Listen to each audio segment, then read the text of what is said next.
دہشتناک سرخ جن. دوستو، میرا نام عبدالرحمن ہے اور میں یو پی انڈیا کا رہنے والا ہوں.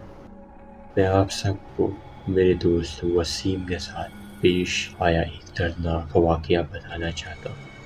میری اور وسیم کی بچپن سے ہی گہری دوستی تھی اور ہمارا ایک دوسرے کے گھر بھی آنا جانا تھا. ہم ہر ایک بات ایک دوسرے سے شیئر کرتے تھے. ہم نے جب کالج میں ایڈمیشن لیا انہی دنوں اس کی انگیجمنٹ ہو گئی. وہ جب دیکھو اپنی منگیتر ہنا سے موبائل فون پر باتیں کرتا رہتا تھا. ایک دن وسیم نے مجھے ایک عجیب بات بتائی کہ رات کو وہ جب اپنی منگیتر سے فون پر بات کر رہا تھا تو باتوں کے دوران جب اس نے اپنی منگیتر سے کہا کہ وہ اس سے ملنا چاہتا ہے تو وہ ایک دم سے خاموش ہو گئی.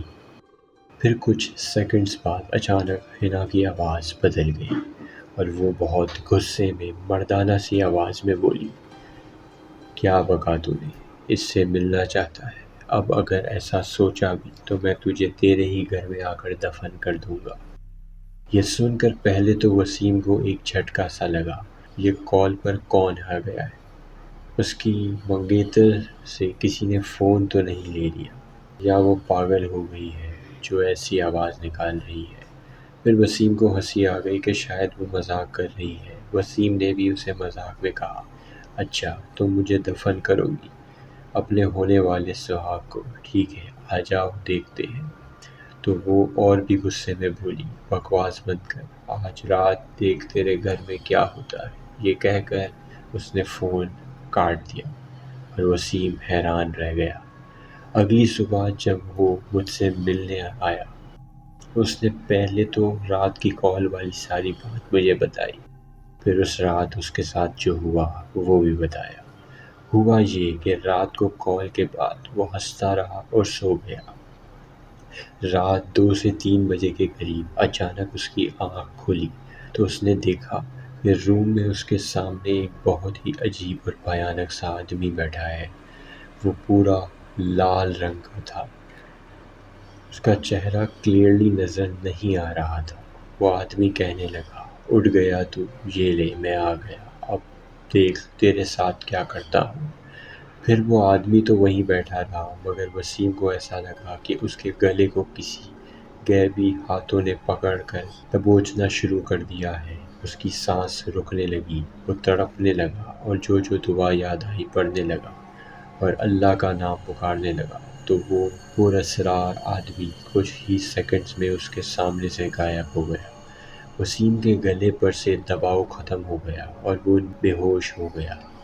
فجر کی اذان کے وقت اسے کچھ ہوش آیا تو فوراً اٹھ کر اس نے پورا گھر دیکھا لیکن کوئی نہیں تھا اور دروازہ بھی اندر سے لاک تھا. مجھے اس کی بات سن کر بڑی حیرت ہوئی. یقین نہیں ہوا کہ یہ سب کیا تھا اور ایسا کیسے ہو سکتا ہے. اس کے اگلے دن وسیم نے پھر اپنی منگیتر کو کال کی اور کہا، کل رات تمہیں کیا ہو گیا تھا؟ تم مجھے کیا اناپ شناپ بول رہی تھی؟ اس کی منگیتر نے جواب دیا، کیا بات کر رہے ہو؟ کل پورا دن میں مصروف تھی اس لیے ہماری فون پر بات ہی کہاں ہوئی ہے. یہ سن کر وسیم کے رونگٹے کھڑے ہو گئے.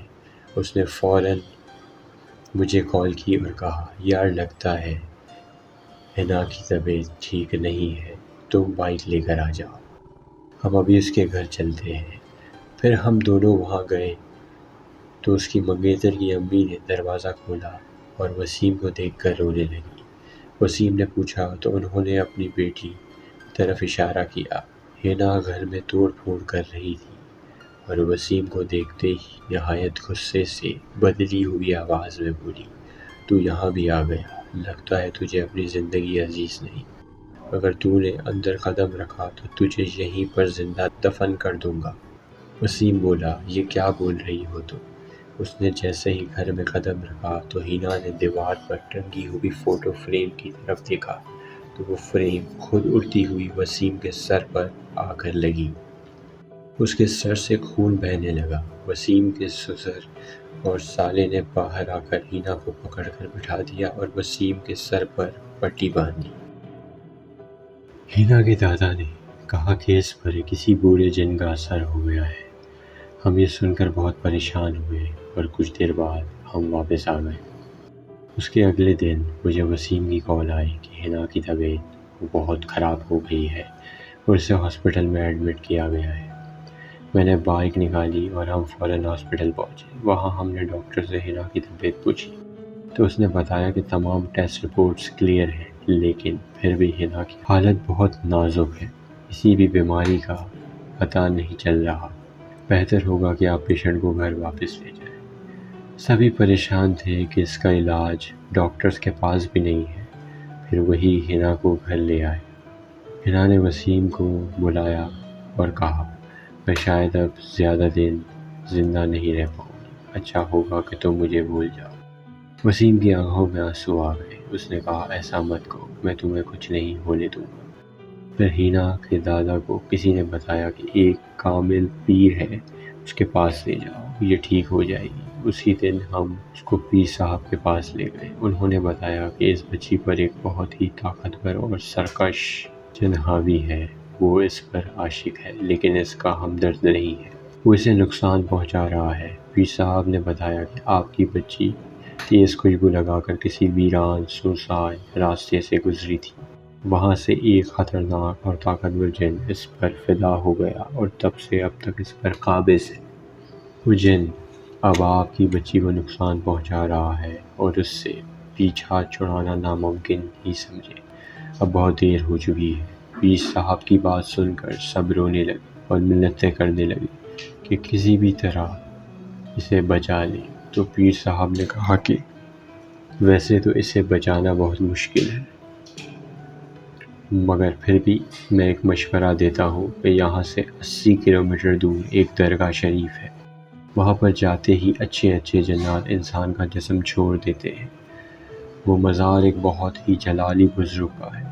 آپ اللہ کے اس ولی و کامل کی درگاہ پر بچی کو لے جائیں، شاید سب کی طرح اسے بھی شفا اور جن سے نجات مل جائے۔ یہ سن کر سب خوش ہو گئے اور امید کی ایک کرن جاگ اٹھی۔ انہوں نے فوراً درگاہ شریف جانے کا ارادہ کر لیا، لیکن پیر صاحب نے یہ بھی کہا کہ اس بچی کے ساتھ وہی انسان جائے گا جسے یہ سب سے زیادہ چاہتی ہے۔ وسیم نے سب سے ریکویسٹ کی کہ حنا کو وہ لے کر جائے گا۔ سب مان گئے اور اسی رات وسیم نے میری بائک لی اور اپنی منگیتر کو ساتھ بٹھا کر درگاہ شریف کی طرف نکل گیا۔ میں وسیم کے سالے کے ساتھ اس کے گھر پر ہی رہا اور ہم وسیم کی کال کا انتظار کرتے رہے۔ رات کے 1:30 بج گئے مگر وسیم اور اس کی منگیتر دونوں کی کال نہیں آئی۔ ہم بھی وفے سے اس کے نمبر پر کال کرتے رہے لیکن وہ کال نہیں اٹھا رہے تھے۔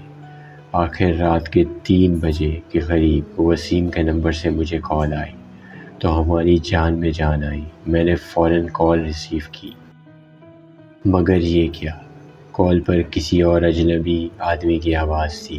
اس آدمی نے جو کہا وہ خبر پہاڑ بن کر مجھ پر گری۔ وہ کہہ رہا تھا، ہیلو، یہاں کسی نوجوان جوڑے کا بائک پر ایکسیڈنٹ ہو گیا ہے، لڑکا اور لڑکی دونوں ہلاک ہو چکے ہیں۔ لڑکے کے موبائل فون میں آپ کی کافی زیادہ مس کال تھی، اسی لیے میں آپ کو اطلاع دے رہا ہوں۔ آپ ایڈریس بتائیں، ہم ایمبولینس کے ذریعے لاشوں کو لے آئیں گے۔ یہ سن کر میرے ہاتھ میں سے موبائل فون گر گیا۔ میں سکتے کی حالت میں وہیں بیٹھا رہ گیا۔ وسیم کا سالہ مجھ سے پوچھتا رہا کہ کیا ہوا، کچھ تو بتاؤ، مگر میں خود اپنے حواس میں نہیں تھا۔ اسے کیا جواب دیتا؟ میرا سب سے قریبی دوست، میرا بھائی، اب اس دنیا میں نہیں رہا۔ اس جن نے ان دونوں کو منزل تک پہنچنے ہی نہیں دیا۔ اللہ پاک میرے دوست اور اس کی منگیتر کی مغفرت فرمائے، آمین۔